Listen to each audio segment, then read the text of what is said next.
Bonjour et bienvenue sur la chaîne The Volatility Hedge. Nous sommes le jeudi 31 avril 2026, dernier jour du mois, et voici notre synthèse mensuelle.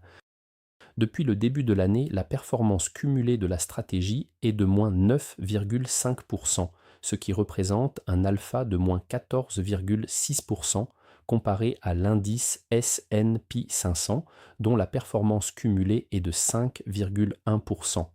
Les valorisations des marchés actions sont toujours extrêmement élevées, bien au-delà de toutes les moyennes historiques.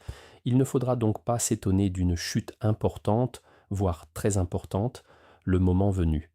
Cela ne nous concerne pas directement, nous continuons à appliquer avec rigueur et de façon systématique les règles de la stratégie qui ont fait leurs preuves depuis près de 9 ans, quelle que soit l'évolution des marchés actions. Regardons plus en détail les performances. Avec une hausse de 9,6% pour le S&P 500 et une baisse de 0,1% pour The Volatility Edge, l'alpha généré ce mois est de moins 9,8%.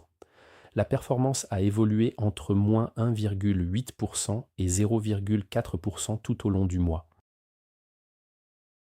En termes de corrélation entre le S&P 500 et The Volatility Hedge, depuis 2004, la corrélation annuelle est de 11,6% et la corrélation mensuelle est de 3,9%.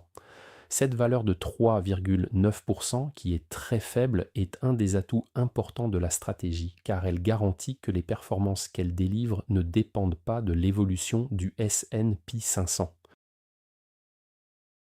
À ce jour, les modèles de la stratégie sont stables et nous continuons les investissements actuels. Il n'y a pas d'indication que des retournements proches vont se produire. Pour le moment, le fonds AMC n'est pas encore disponible à la souscription car d'ultimes points réglementaires sont en cours de finalisation.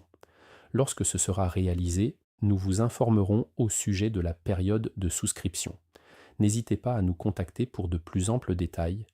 Merci pour votre attention et votre intérêt pour cette stratégie et nous vous donnons rendez-vous le mois prochain pour la prochaine mise à jour fin mai 2026.